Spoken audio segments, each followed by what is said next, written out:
जय श्री राम दोस्तों, आप सबका हमारे YouTube चैनल में स्वागत है। आज मैं आप सबको महाकाली मूठ चलाने का मंत्र बताने जा रहा हूं, जिस मंत्र की सहायता से आप किसी भी दुश्मन को खत्म कर सकते हैं। यह मंत्र इतना प्रभावशाली है कि बड़े से बड़े दुश्मन, बड़े से बड़े ऐसे व्यक्ति जो आपके पाछे कई सालों से, कई समय से लगे हुए हैं, उन्हें आप नष्ट कर सकते हैं। वह उनसे अपना पीछा छुड़ा सकते हैं। यह मंत्र का जप करने मात्र से, इस मंत्र की कुछ विधि जो मैं बता रहा हूँ, उस विधि को करने मात्र से वह मृत्यु को भी प्राप्त हो सकते हैं, अगर आपने विधि को लगातार 3 दिनों तक कर दिया तो। लेकिन दोस्तों, ऐसा आपको पहले नहीं करना है। पहले एक ही दिन में इस मंत्र विधा का प्रयोग करना, ताकि एक ही दिन में वह व्यक्ति दोबारा ऐसी गलती न करे। अगर वह ना माने तो दोस्तों, आप 3 दिनों का कार्य करके उसे मृत्यु के अंतिम शैय्या तक पहुंचा सकते हैं। दोस्तों, महाकाली मूठ चलाने का मंत्र बहुत ही प्रभावशाली और बहुत ही दिव्य माना गया है। गुरु मुखी मंत्र यह है, गुरु के द्वारा यह मंत्र को प्रसारित किया जाता है, क्योंकि दोस्तों मूठ विद्या बहुत बड़ी विद्या होती है। इसे आम जनमानस या छोटे मोटे लोग नहीं चला सकते हैं, लेकिन साबर मंत्र के अंतर्गत यह मूठ मंत्र बहुत ही सरलता के साथ चलता है। आज मैं आप सबके स्क्रीन पे मंत्र दिखाई पड़ेगा। मंत्र में 2 जगह अमुक शब्द आया है, एक पहले एक अंत में। जो पहले अमुक शब्द आया है वहाँ पे दोस्तों आपको उस शत्रु का नाम उच्चारण करना है, जिसका आपको अंत करना है। लेकिन जहाँ दूसरे जगह अमुक शब्द आया है वहाँ पे उस शत्रु का विध्वंस कितने दिनों में करना है, यह वहाँ बोलना है। 3 दिन, 4 दिन, 5 दिन, वैसे आपको 3 दिन ही बोलना है, क्योंकि 3 दिनों में संपूर्ण विध्वंस कर देता है। दोस्तों, जहाँ नीचे अमुख आया है वहाँ दिन बताना है कि 1 दिन में, 2 दिन में, 3 दिन में आपको बोल देना है कि 1 दिन में मार के गिरा तो 1 दिन में गिरा देगा, 2 दिन में तो 2 दिन में गिरा देगा, 3 दिन में 3 दिन में गिरा देगा। जैसे आप बोलेंगे उतने दिनों में उस शत्रु को मार के यह मंत्र गिरा देगा दोस्तों। लेकिन इस मंत्र का जप आपको करना है, सिद्धि करने की आवश्यकता नहीं, डायरेक्ट इस मंत्र का प्रयोग करना है। थोड़ा सा मैं विधान बता देता हूँ, उस विधान को आपको ध्यान में रख के इस मंत्र का जप और इस मंत्र की शक्तियों की प्रवाह को प्रारंभ करना है। इस मंत्र की सहायता से आप अनेक प्रकार के कार्य भी कर सकते हैं। जैसे कि दोस्तों, मूठ विद्या बहुत ही प्रचलित मंत्र है। पहले के समय में मूठ बाण बहुत चलाया जाता था। अब हमारे समय में मूठ बाण चलाने की क्रिया बहुत कम हो गई है, लेकिन यह थोड़ा विध्वंसक प्रयोग था, तो इस क्रिया को लुप्त हो जाने के कारण कई लोग इस विद्या का प्रयोग नहीं कर पाते हैं। लेकिन इस मंत्र विद्या का प्रयोग सत्य और धर्म पे होके ही करना चाहिए। अब आपको इस मंत्र को चलाने की पूर्णता विधि और जानकारी के साथ साथ नियम भी बताते हैं।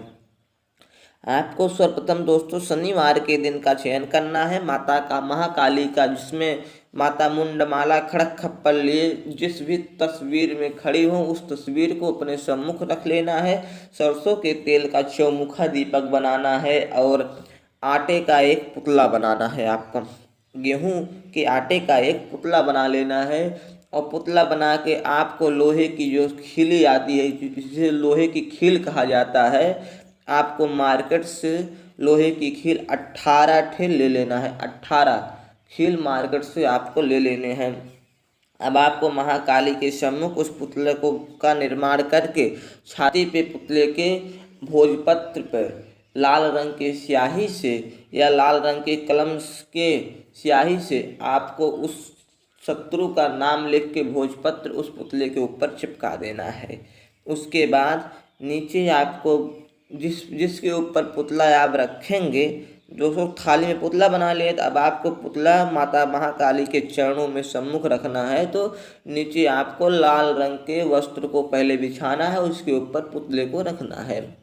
फिर इसी मंत्र को 21 बार पढ़ते हुए पुतले के जिस जिस अंग में खीली को चुभो दिया जाएगा उस अंग में शत्रु को पीड़ा होने लगेगी और शत्रु असहनीय दर्द को प्राप्त होता है। लेकिन एक ही बात है कि गलत प्रयोग इसका कदापि न करें, सत्य धर्म पर होने पर ही इस मंत्र विधा का प्रयोग करें आप। अब आपको बता देते हैं कि खीली कितनी चुभाएं। दोस्तों, खीली पूरी आर से पार नहीं करनी है, नहीं तो वह तत्काल वह अंग उसका नष्ट हो जाएगा, जिसे आप सब लकवा कहते हैं, उस अंग में लकवा मार जाएगा। अगर आप खिली को पूरा इस पार से उस पार कर देंगे तो वह अंग ही बंद हो जाएगा। तो ऐसा आपको नहीं करना है।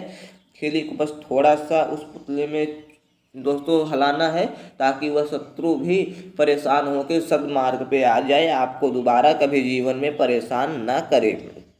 तो आपको 21 बार ऐसे पढ़ के एक एक अंग में आपको खिली को चुभोना है। ऐसे 18 खिली में से आपको 18 खिली सर से पांव तक उसे चुभो देने हैं। तो उसका पूर्णतः शरीर में चुभन और दर्द होने लगेगा और शत्रु स्वयं से परेशान होकर आपसे माफ़ी भी मांगेगा और कभी भी जीवन पर्यंत आपको परेशान नहीं करेगा। यह दोस्तों 1 दिन की प्रक्रिया है। आपने 3 दिन का समय दिया, आपने मंत्र में 3 दिन का समय दिया, 1 दिन में आपने खिली को चुभो दिया, 18 खिली पूरे आपने चुभो दिए और 3 दिन का समय दिया। अब पुतले को उसी माता महाकाली के सम्मुख उस लाल वस्त्र के कपड़े से तोप देना है। जिस पे आपने रखा है पुतले को, उसी लाल वस्त्र कपड़े से फिर उसे ढक देना है, आपको उसी से बंद कर देना है। फिर आपको उस रात्र को अपने घर पे आकर शयन करें, एकांत स्थान में दोस्तों या प्रयोग करें, ताकि पुतले को कोई छेड़े न। ऐसे कमरे में प्रयोग करें, उस कमरे में आप कला में कोई जाए ना, ताकि उसे कोई छेड़ न पाए। दूसरे दिन दोस्तों आप फिर जाएं तो आप माता महाकाली के सम्मुख धूप दीप नैवेद्य में कुछ भी आप रख सकते हैं माता के लिए। और इसी मंत्र को पढ़ते हुए एक एक खिली को थोड़ा थोड़ा और दोस्तों धंसाना है, उस पुतले में थोड़ा थोड़ा और गहराई तक खिली को धंसाना है। तो दूसरे दिन दोस्तों शत्रु को असहनीय दर्द होगा, जिससे शत्रु मरने के कगार पे आ जाएगा। तीसरे दिन उसकी मृत्यु भी हो जाएगी। लेकिन अगर आप ऐसा न करें तो बहुत अच्छा होगा। आप धर्म के कार्य में इस मंत्र का प्रयोग करें। जय जय श्री राम।